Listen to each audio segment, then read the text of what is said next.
Nous allons lire cette semaine, Bezrat Hashem, une paracha extraordinaire puisqu'elle comporte 74 mitzvot.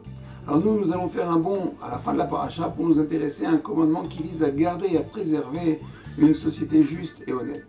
Car la Torah nous demande de s'éloigner, de ne pas posséder, ni dans nos poches, ni dans nos maisons, ni dans nos placards, des poids et des mesures qui seraient inégaux, qui seraient illégaux.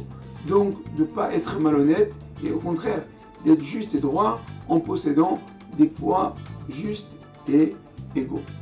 Akadosh Baruch Hu déteste et hait la malhonnêteté. C'est pour lui une abomination. Au contraire, celui qui respecterait cette loi, Akadosh Baruch Hu lui offre la longévité, la longue vie. La paracha qui suit est la paracha d'Amalek. La Torah nous demande de nous souvenir de ce que nous a fait Amalek lorsqu'on est sorti d'Égypte. Donc en résumé, Akadosh Baruch Hu déteste la malhonnêteté. Il nous interdit de posséder, juste le fait de posséder, même pas d'utiliser, juste de posséder des poids et des mesures inexactes. Un peu comme le mensonge où il est écrit qu'il faut s'éloigner du mensonge. Il n'y a même pas écrit qu'on ne doit pas mentir, on doit d'abord s'éloigner du mensonge. Alors une question se pose, pourquoi la Torah fait-elle suivre l'escroquerie des poids et des mesures par la venue d'Amalek? Quel rapport entre ces deux événements?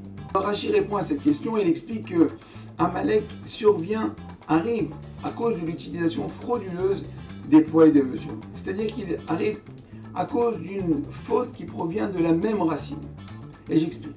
Bref, rappel des faits. Dans la paracha de Béchalar, nous voyons qu'Amalek arrive juste après que les Israël demandent est-ce qu'Hachem existe parmi nous ou non. D'accord? C'est dans le chapitre 17 au verset 7 dans le livre des Shemot. À cette époque-là, les Israël ont eu un doute sur la providence divine, sur la Hashgacha pratique. À savoir, est-ce que Akadosh Baruch Hu dirige l'homme en permanence?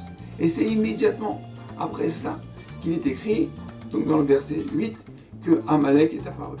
Donc cette faute provient donc de la même racine que celle qui entraîne la falsification des poids et des mesures. C'est quoi cette faute? C'est le manque de Emouna, le manque de foi envers Akadosh Baruch Hu. Et on voit que Amalek, le mot Amalek a la même gematria que le mot Safek. C'est-à-dire la technique principale, la tactique essentielle d'Amalek consiste à refroidir la foi et la Emouna en Hachem, en introduisant à l'homme tout simplement le doute.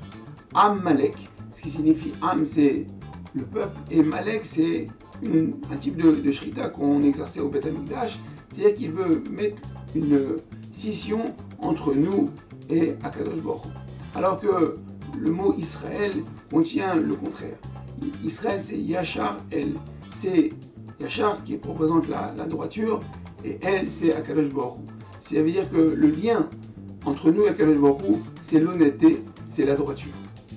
Comment traduire l'enseignement de notre paracha aujourd'hui?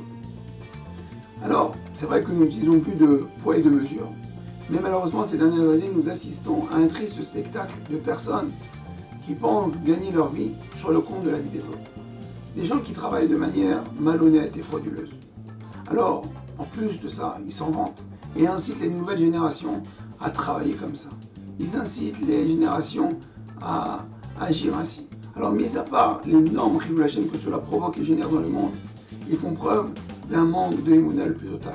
Alors, même si dans leur bureau, il y a des photos de Rabbanim, même si dans leur bureau, il y a une belle bibliothèque, il y a des cours de Torah qui sont organisés, il faut savoir que leur façon de faire, leur façon d'agir et de travailler est malhonnête et pas conforme ni aux lois de la Torah, ni aux lois du pays. Leur façon d'agir est un manque de émouna. Pourquoi? Parce qu'ils pensent qu'Akadosh Baruch Hu n'a pas que ça à faire, d'accord, de pouvoir à leur subsistance. Donc qu'est-ce qu'ils font? Ils prennent des raccourcis à droite, à gauche. Mais ils ont oublié qu'Akadosh Baruch Hu leur a fixé leur parnassa depuis Rosh Hashanah, qu'ils ne recevront ni un shekel, ni un euro, ni de plus, ni de moins. Mais ça, ils l'ont oublié. Et donc c'est pour ça, à cause de ce manque de émouna, ils vont être poussés à agir ainsi. Alors ils se donnent bonne conscience, ils vont faire des dons, ils vont offrir ils vont soutenir des collègues, ils vont faire des dons à la Beth Knesset.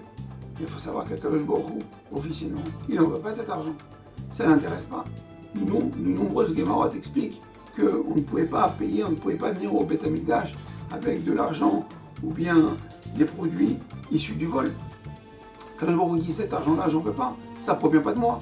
Qui se le garde cet argent-là? CO2, c'est pas à moi.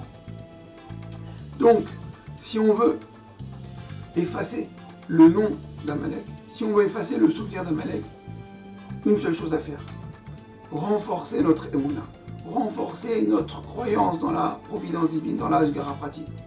Savoir, et surtout, dans le domaine de l'émouna, dans le domaine de la parnassa, dans la subsistance, savoir que c'est lui seul, lui Akadosh Baruch Hu, qui nourrit et pourvoit à chaque instant aux besoins de chacun. Et il est donc tout à fait inutile de faire des efforts démesurés, mêlés d'inquiétude, de doute et de fraude pour se la procurer. Car de toute façon, de toute manière, ça rapportera à rien de plus. On n'aura pas un shekel de plus. Alors nous sommes à 15 jours de Rosh Hashanah. Nous allons re-signer un nouveau contrat. Signer un nouveau contrat fixé, que le Baruch Hu va nous refixer une nouvelle parnassa pour 365 jours.